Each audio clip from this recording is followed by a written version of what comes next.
Hello बच्चों, good morning. ये इसमें आपको बीएसएससी और बिहार दरोगा दोनों के बच्चे हैं। जब बीएसएससी में तो करीब करीब आप लोग सब बायोलॉजी पढ़ लिए थे। बिहार दरोगा में भी आधा के करीब हो ही गया था, तो बहुत कुछ आप भूल भी गए होइएगा।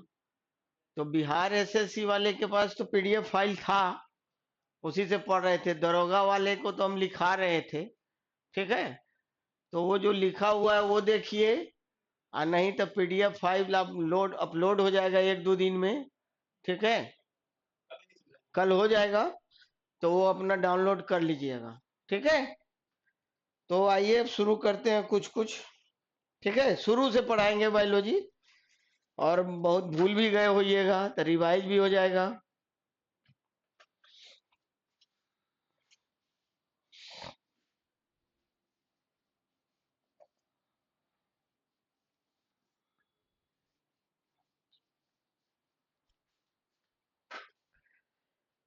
अब देखो, ये बायोलॉजी यानी जीव विज्ञान।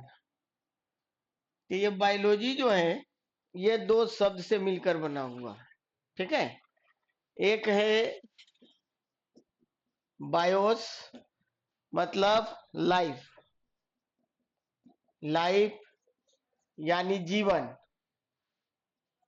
और दूसरा लोगस। लोगस का दो स्पेलिंग होता है, LOGUS भी होता है, LOGOS भी होता है, ठीक है। लोगस का मतलब होता है स्टडी। स्टडी यानी अध्ययन। तो जहां पर जीवन का अध्ययन हो यानी सजीव का अध्ययन हो, उसी को हम लोग क्या कहेंगे, बायोलॉजी कहेंगे। तो इसकी परिभाषा भी है कि विज्ञान की वह शाखा जिसके अंतर्गत सजीवों का अध्ययन किया जाता है, बायोलॉजी कहलाता है, ठीक है। जिसके अंतर्गत सजीवों का अध्ययन किया जाता है, क्या कहलाता है, बायोलॉजी कहलाता है, ठीक है। अब देखो, बायोलॉजी टर्म जो है, ये आपको पहले सिर्फ सजीवों का अध्ययन होता था, बायोलॉजी शब्द नहीं था। ये 1802 ईस्वी में कहीं कहीं एक भी मिलता है, तो एक्चुअल में आपको ईस्वी सन याद नहीं रखना है। 4 किताब पढ़िएगा तो 1 साल का अंतर हो जाता है, एग्जाम में ईस्वी पूछता नहीं है, ठीक है। तो बायोलॉजी शब्द जो है, लेमार्क, लेमार्क और ट्रेविनेरस, ये दो वैज्ञानिक हैं। एक लेमार्क और दूसरा ट्रेविनेरस के द्वारा दिया गया बायोलॉजी शब्द। आलोक कुमार, संजय पासवान, बहुआ कुमार, सुनील कुमार, अभिषेक कुमार, चांदनी यादव, विकास कुमार, सत्यम शौर्या, बैद्यनाथ कुमार, प्रमोद कुमार, नवीन कुमार। सभी आदमी को गुड मॉर्निंग, गुड आफ्टरनून। इतने आदमी हैं आप लोग, सब बीएसएससी वाले हैं कि दरोगा वाले हैं? चलिए, जो भी हैं पढ़िए, ठीक है।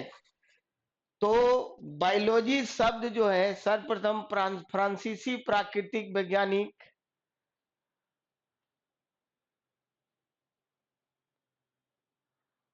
अंबर कुमार, रामाशंकर कुमार, राहुल मेहता, अभिषेक यादव, अमित कामर, बहुत लड़के हैं जी। राम अवतार कुमार, राहुल मेहता, विनय कुमार, अंबर कुमार, SI BSSC दरोगा बैद्यनाथ कुमार, अभिषेक यादव। गुरुजी प्रणाम प्रणाम। रुपेश आनंद, SK रेड्डी, सत्यम शौर्य। चलिए, तो बायोलॉजी शब्द जो है, बायोलॉजी टर्म्स यानी शब्द, सर्वप्रथम फ्रांसीसी प्राकृतिक वैज्ञानिक लेमार्क के द्वारा दिया गया। ठीक है, लेमार्क और ट्रेविनेरस के द्वारा दिया गया। अब देखो इसके फादर भी हैं। ठीक है, मनीष कुमार हमको याद है, तुम मनीष हो। ठीक है,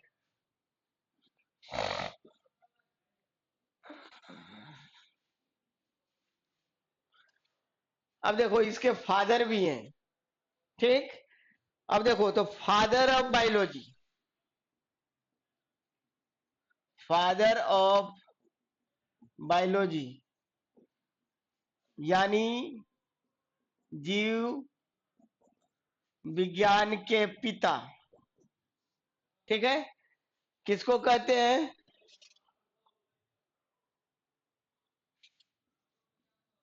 एरिस्टोटल।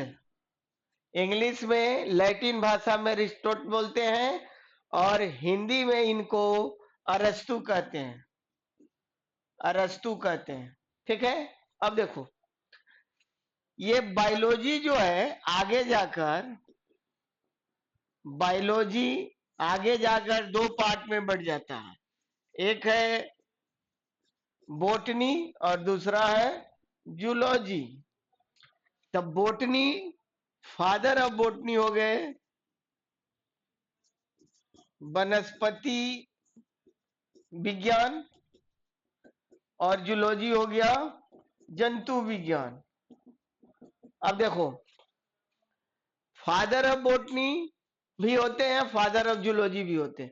बोटनी में सिर्फ पेड़ पौधों का अध्ययन होता है, एक कोशिकीय हो, बहुकोशिकीय, अलगी हो गया, फंजाई हो गया, या बड़ा पौधा हो गया, आम जामुन लीची कद्दू करेला नेनुआ ये सब हो गया।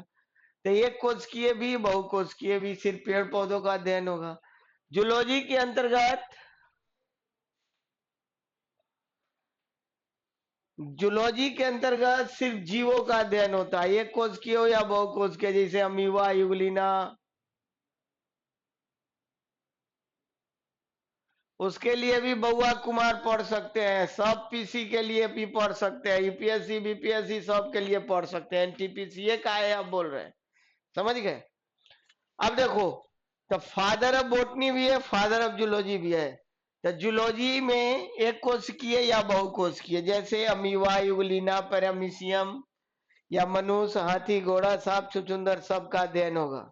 ठीक है, अब देखो तो ये हो गया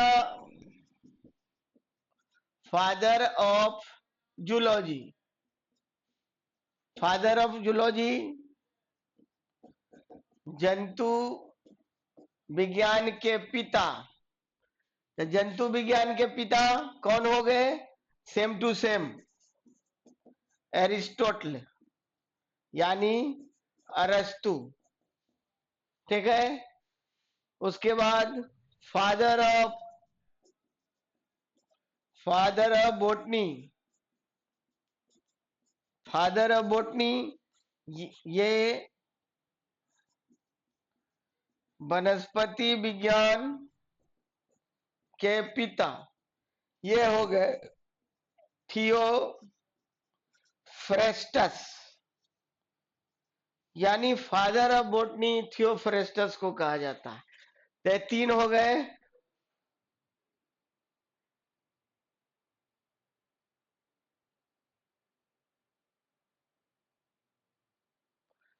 और मेरा वो सिंटू कुमार लिया था, तो जब लॉकडाउन टूटेगा, हेमंत सिंह नहीं हुआ तब तो यहाँ है। सिंटू कुमार लिए थे तो खुलेगा तो फिर से पढ़िएगा। ठीक है, उसका पैसा दिए तो पढ़िएगा, ना लॉकडाउन खुलेगा तो पढ़िएगा। चल तो यही पढ़िए। ठीक है, चलिए आइए, तो ये हो गए। अब आओ, अब विज्ञान की कुछ शाखाएं हैं जो पीडीएफ फाइल में है नहीं है उसको लिख देंगे, अपना लिख लीजिएगा, ऐड कर लीजिएगा वहीं पर। अब देखो साइटोलॉजी, साइटोलॉजी का मतलब कोशिकाओं का अध्ययन। ठीक है, उसके बाद है हिस्टोलॉजी ये है ऊतक का अध्ययन। उसके बाद है मॉर्फोलॉजी। मॉर्फोलॉजी यानी बाह्य संरचना का अध्ययन। उसके बाद है एनाटोमी। एनाटोमी आंतरिक संरचना का अध्ययन। अब देखो मॉर्फोलॉजी और एनाटोमी में अंतर होता है। जैसे आपको कहा गया बचपन में गाय पर लेख लिखने के लिए, आपने लिखा कैसे वो हम बताते हैं। गाय को 4 पैर होता है, एक पूंछ होता है, एक मुंह होता है, एक नाक होता है, 2 आंख होता है, 2 सींग होता है। गाय लाल काली उजली रंगों में पाई जाती है, दूध देती है, गोबर देती है। दूध पी के बलवान होते हैं, गोबर से खाद बनता है, यही लिखा। कभी ये तो नहीं लिखा कि गाय को 32 फीट आंत होता है, कभी नहीं लिखा। एक चीज और जान लो, जो शाकाहारी जीव हैं, जो घास खाते हैं, उनका आंत, छोटी आंत बड़ी आंत जो भी हो, उनका आंत इंटेस्टाइन लंबा होता है मांसाहारी जीवों की अपेक्षा। मांसाहारी जीवों का आंत जो है, इंटेस्टाइन जो है छोटा होता है, क्योंकि उसको मांस को पचाना। अब घास खाने वाले जानवरों का आंत लंबा इसलिए होता है कि उसको सेलुलोज को पचाना है, ठीक है। और आप जानते हो कि हम लोग के शरीर में सेलुलोज का पाचन नहीं होता, ठीक है। तो जो घास खाने वाले जीव है उनका आंत लंबा होता है, इस चीज को याद रखिएगा। तो बाहर से देख के जिसका अध्ययन हो उसको कहेंगे मार्फोलॉजी। आज जब आंतरिक संरचना अध्ययन हो, जैसे हम लोग के शरीर में छोटी आंत है, बड़ी आंत है, हार्ट है, लीवर है, किडनी है, लंग्स है, इसका अध्ययन हो तब किसके अंतर्गत? एनाटोमी के अंतर्गत होगा, ठीक है। तो ये हो गया मॉर्फोलॉजी और एनाटोमी। अब आगे बढ़ते हैं। बहुत आप लिखे हुए होइएगा, सब आपके पास है। जिनके पास पीडीएफ फाइल नहीं है, दरोगा वाला में भी बहुत पढ़ा दिए थे, ये सब चीज पढ़ाया हुआ है। पीडीएफ फाइल कल लोड हो जाएगा, आज लोड हो जाएगा, अपना डाउनलोड कर लीजिएगा, लिंक आपको मिल जाएगा, अपना डाउनलोड कर लीजिएगा, ठीक है। बीएसएससी वाले बैच में तो करीब करीब खत्मे था। अब आओ ऑस्टियोलॉजी, हड्डियों का अध्ययन।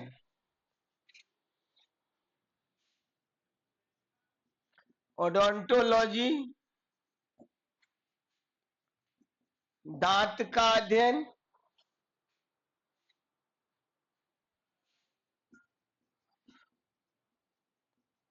ऑप्थेल्मोलॉजी आंख का अध्ययन। मायोलॉजी मांसपेशियों का अध्ययन। डर्मेटोलॉजी डर्मेटोलॉजी त्वचा का अध्ययन। ऑर्निथोलॉजी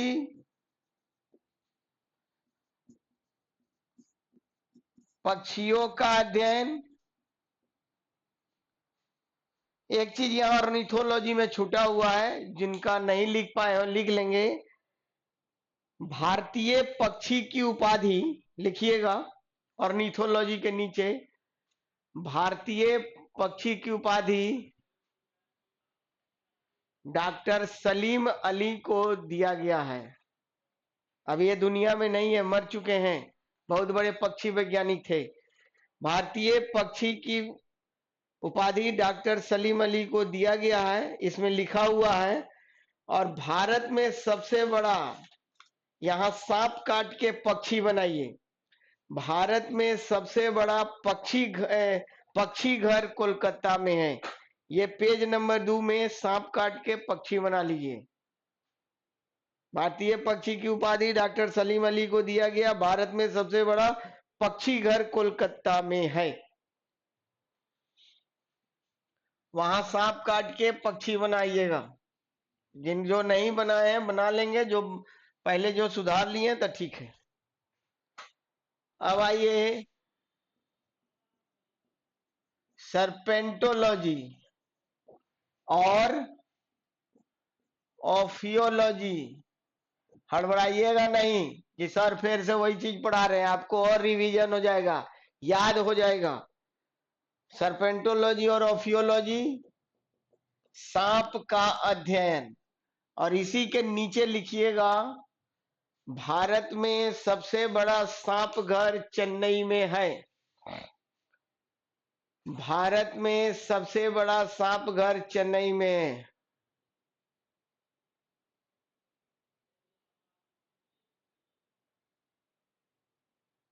कोई बुक से नहीं बता रहे हैं बउआ Kumar, power of GK and GS किस बुक का है सर? ये मेरा अपना मटेरियल है, गुड़िया सिंह, कोलकाता। चलिए, भारत में सबसे बड़ा सांप घर कोलकाता में है। अब आइए फाइकोलॉजी, शैवाल। शैवाल यानी अलगी का अध्ययन। माइकोलॉजी, कवक। फंजाई का अध्ययन। अब देखो, ये अलगी आप जानते हैं, ठीक है।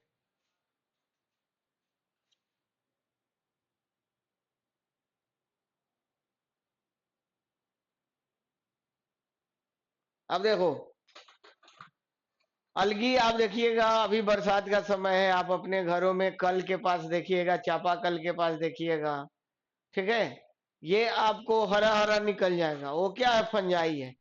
चमड़े का जूता चप्पल रूम में छोड़ दीजिए तो देखिएगा क्या निकल जाएगा, हरा हरा थी, उजला उजला, व्हाइट व्हाइट, वो फुफुंदी है, फंजाई है। तो ये शैवाल और ये फंजाई, इसमें क्लोरोफिल होता है, शैवाल में अपना भोजन स्वयं बनाता है। ये कवक जो है ये सेप्रोफाइट्स है। सेप्रोफाइट्स आगे टर्म आएगा बताएंगे।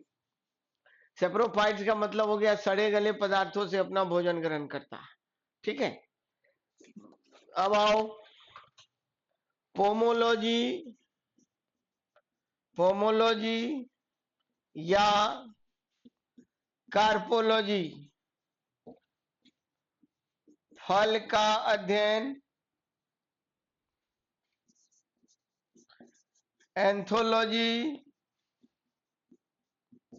पुष्प का अध्ययन।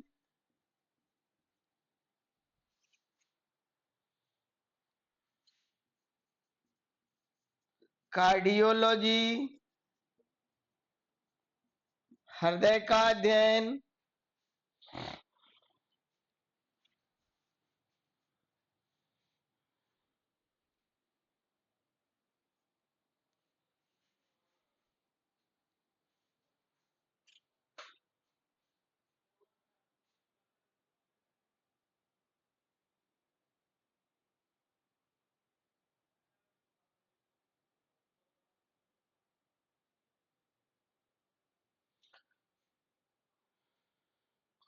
मोहम्मद मोहतराम, एक ही चीज को कई बार लिखेगा तुम। न्यूरोलॉजी, न्यूरोलॉजी मस्तिष्क एवं तंत्रिका तंत्र का अध्ययन। नेफ्रोलॉजी, नेफ्रोलॉजी किडनी, ब्रिक या गुर्दा का अध्ययन। हिमेटोलॉजी, हिमेटोलॉजी ब्लड, रक्त का अध्ययन।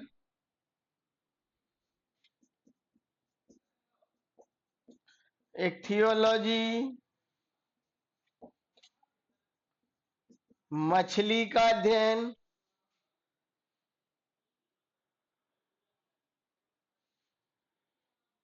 अरे ये सब काहे लिखता है बुर्बक की तरह? मोहतराम, मोहम्मद मोहतराम डिजिटल बोर्ड पर नहीं पढ़ाते, ये करते हैं वो करते हैं। आए,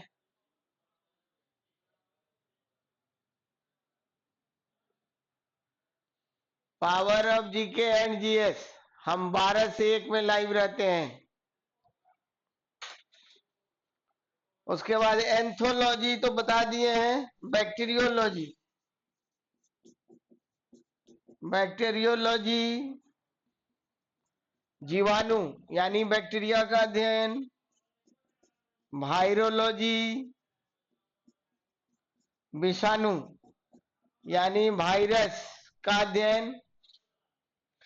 उसके बाद एग्रोएस्ट्रोलॉजी घास का अध्ययन। और उसके बाद है इंटमोलॉजी, ये है कीट का अध्ययन। कीट यानी इंसेक्ट। तो ये होता तो बहुत है, ये आपको इतना मेन मेन है। सिंटू कुमार पटना के क्या करेगा, वहीं पर आके पढ़ो ना। सिंटू कुमार पटना आने की कोई जरूरत नहीं है, बीमारी ज्यादा है, घरे पर पढ़िए। एग्रोएस्ट्रोलॉजी ग्रासेस घास रिलेटेड है, इंसेक्ट रिलेटेड लिखे ना। इंटोमोलॉजी घास, एग्रोएस्ट्रोलॉजी वायरोलॉजी विषाणु, सब तो लिख दिए।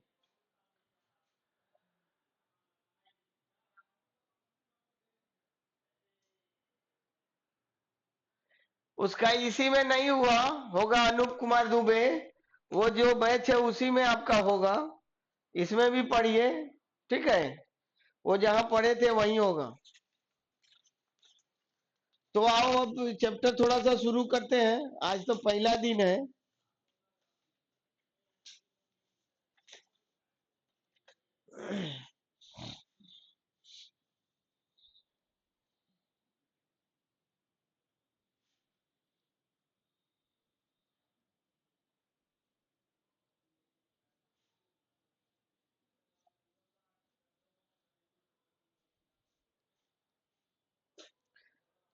अब आओ चैप्टर शुरू करते हैं। सेल,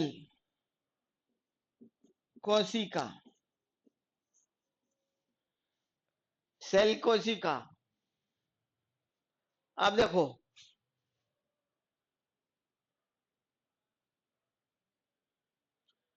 ये अंबर कुमार चैप्टर बाई टाइमिंग आपको वहां बताया गया होगा ना।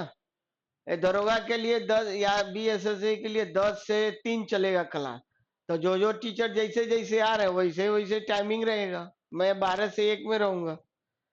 अब देखो, आओ सेल कोशिका। सबसे पहले देखो सेल, ये कोशिका, उसके बाद है टिश्यू, उत्तक, उसके बाद है ऑर्गेन, अंग, उसके बाद है सिस्टम, अंग तंत्र, और उसके बाद है ऑर्गेनिज्म या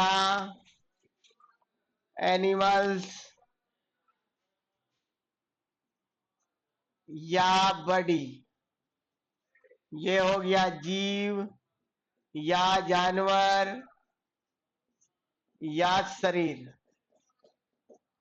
अब देखो, जीवों के रचनात्मक और दिखाई दे रहा है कि नहीं दे रहा है, ये थोड़ा सा ऊपर हो गया, आपके मटेरियल में है ही। जीवों के रचनात्मक और क्रियात्मक इकाई को क्या कहते हैं? कोशिका कहते हैं। किसी भी जीव के शरीर के निर्माण में कोशिका सबसे निचले पौधान पर है, ठीक है। अब देखो, मान लो कि आप घर बना रहे हो, तो घर में कितना सारा ईंट लगता है, बहुत सारा। तो घर की इकाई क्या हो गया? एक ईंट हो गया, ठीक है। दिखाई देगा, आदित्य दत्ता दिखाई देगा, साफ देगा। कल से ब्लैक कलम से लिखेंगे ना तो आपको दिखाई देगा, ब्लैक, ठीक है, कल से ब्लैक हो जाएगा।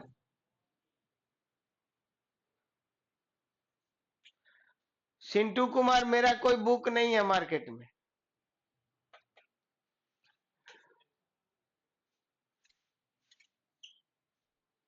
हाँ। अब देखो, तो जब हम घर बनाते हैं तो घर में बहुत सारा ईंट लगता है, तो घर की इकाई क्या हो गया? घर की इकाई एक ईंट हो गया। उसी तरह हमारा शरीर कई कोशिकाओं से मिलकर बना हुआ। यहाँ पर जीव है और सबसे निचले पौधान पर क्या है? सेल कोशिका है। तो जीवों के रचनात्मक और क्रियात्मक इकाई को क्या कहते हैं? कोशिका कहते हैं। कई कोशिका मिलकर एक उत्तक का निर्माण करते हैं, कई उत्तक मिलकर एक अंग का, कई अंग मिलकर एक अंग तंत्र का, कई अंग तंत्र मिलकर एक जीव का। तो एक जीव के निर्माण में कोशिका सबसे नीचे पायदान पर है। ठीक है, तो जीवों के रचनात्मक एवं क्रियात्मक इकाई को क्या कहते हैं? ये आपको कोशिका कहते हैं। ठीक है, तो आज अब इतना ही रहने दो। आज फर्स्ट क्लास है, बहुत लोग अब्सेंट भी है, तो बाकी कल पढ़ा देंगे। ठीक है, कल से कंप्लीट 1 घंटा समय से आना है, समय से जाना है। ठीक है,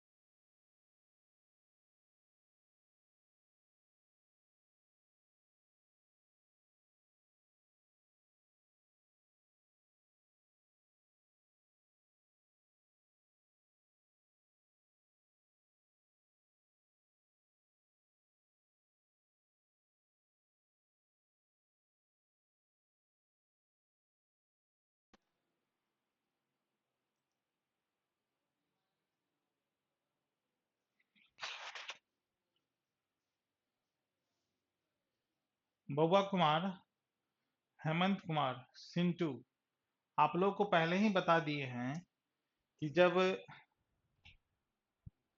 मटेरियल आप लोग को हम भेज देंगे तो फिर क्लास में बार बार यदि आप लोग अनवांटेड कमेंट कीजिएगा तो टीचर का जो ध्यान है ना वो भटक जाता है। और सारे बच्चों से ये रिक्वेस्ट है कि कमेंट जो आप लोग करोगे तो सिर्फ सब्जेक्ट से रिलेटेड कमेंट करो, जो आप पढ़ रहे हैं, है ना, जो सर पढ़ा रहे हैं। कुछ समझ में नहीं आए तो वो कमेंट करो। अब कुछ बच्चे कमेंट किए हैं कि सर कोरोना का क्या हाल है, कोचिंग कब खुलेगी, तमाम बातें आप लोग समझते हैं कि सर क्या पूछना है और क्या नहीं पूछना है। अभी कोरोना का टाइम चल रहा है, जब गवर्नमेंट का परमिशन आएगा तो हम लोग क्लास खोलेंगे, है ना। और मैं भी एक चीज यहाँ लिख देता हूँ, सभी लोग नोट करो पहले कि क्लास का टाइमिंग क्या होगा, कैसे क्लास चलेगी। ये टाइम टेबल सारे बच्चे नोट कर लो, कंफ्यूजन में नहीं रहोगे। और कुछ भी कमेंट करना है तो सबसे पहले सब्जेक्ट से रिलेटेड कमेंट करो, फालतू का कोई कमेंट नहीं करोगे, ठीक है।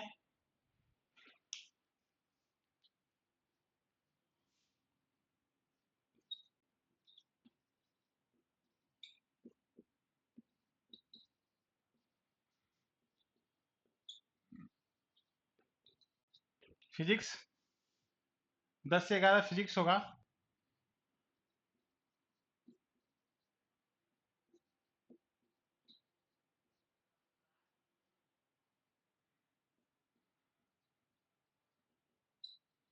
पॉलिटी 11 से 12 आपका पॉलिटी चलेगा।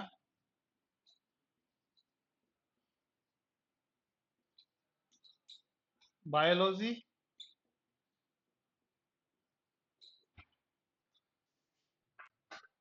और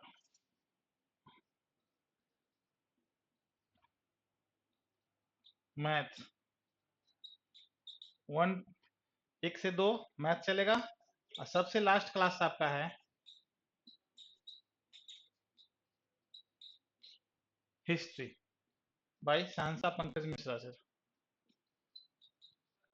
हिस्ट्री, समझे।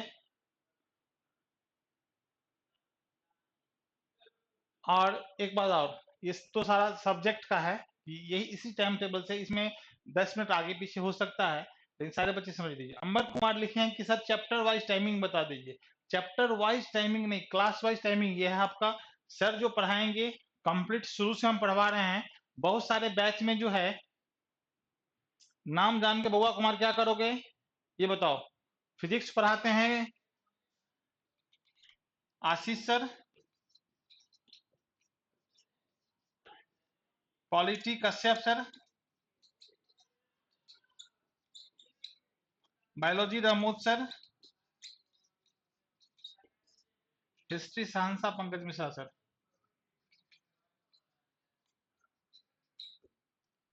ठीक है, रीजनिंग क्लास हो चुका था, लेकिन इस सब्जेक्ट में से पहले ये पढ़ो, आगे देखेंगे, टाइम बचेगा तो आपका रीजनिंग भी होगा। और जो स्टूडेंट एब्सेंट थे वो अपने फ्रेंड से संपर्क कीजिए, हेल्प लेकर के आप पढ़ लो। अदरवाइज अभी जितना टाइम हम लोग के पास है, जितना सब्जेक्ट हो सकता है हम लोग प्रयास करेंगे कि वो सारा सब्जेक्ट आपका हो जाए। ठीक है, मैथ्स पढ़ाएंगे आंसू नायक सर। आंसू नायक सर, ठीक है।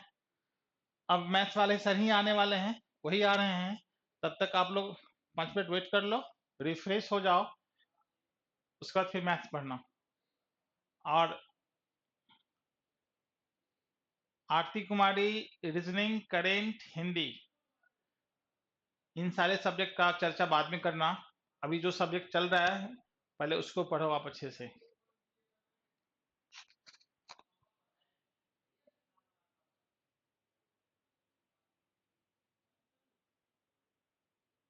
हाँ, मैथ्स और मैथ्स भी हो गया था सर दरोगा बैच में। मुझे पता है कौन कौन सब्जेक्ट आपका हो गया था, फिर भी हम लोग क्या किए हैं, जितना इम्पोर्टेंट पेपर है ना, जिससे ज्यादा क्वेश्चंस आता है, हमारा प्रयास है वो सारा पेपर हम शुरू से एक बार फिर से आप लोगों को पढ़वा दें, क्योंकि काफी टाइम हो चुका है क्लास किए हुए आप लोगों को, है ना। आपका, आपके लिए क्या अच्छा है ये मुझे पता है, आपके भलाई के लिए जितना ज्यादा से ज्यादा होगा बेहतर करना होगा, हम लोग करेंगे, है ना। सिर्फ कमेंट सही से करना, क्योंकि क्लास में हम बैठे रहते हैं यहाँ पे, देखते हैं कि कौन बच्चा क्या कमेंट कर रहा है। सब्जेक्ट से रिलेटेड फालतूबाजी बातें नहीं, इससे क्या होगा, टीचर का दिमाग, टीचर जो पढ़ाते रहते हैं उनका ध्यान भटक जाता है, और टाइम बहुत कम है आपके पास। कोशिश करो कि टू दी पॉइंट बात करे सर से, टू दी पॉइंट कमेंट करे, समझ गए। अच्छे से पढ़िए, कहीं कोई दिक्कत नहीं है। और किसी को ज्यादा दिक्कत हो तो आराम से ग्रुप में मैसेज करना।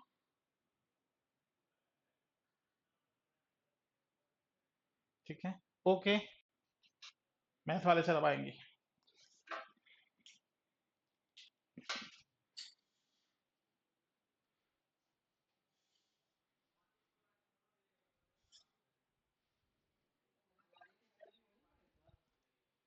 एक मिनट सर।